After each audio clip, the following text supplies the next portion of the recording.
Welcome to Kenton's videos. Enjoy the video.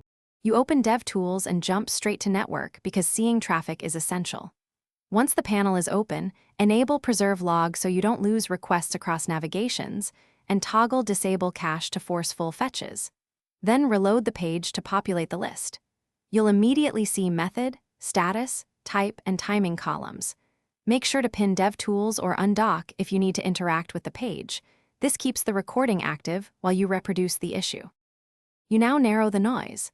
Apply filters like XHR or JS, or type file names in the search box to isolate the request you need. Click a specific row to open the Details pane.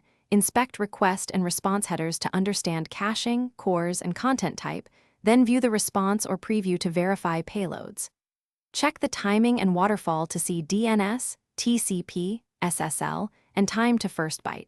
The initiator shows what triggered the request, which you wrap up by exporting a HAR file to preserve the session or share with others.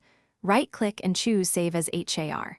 If you need to reproduce conditions, apply network throttling, toggle offline mode, or block specific URLs to see fallback behavior. Once done, clear logs or disable Preserve Log to reset. If requests aren't showing, make sure DevTools isn't filtering by resource type. The correct frame is selected, and extensions or service workers aren't intercepting traffic. Disable them.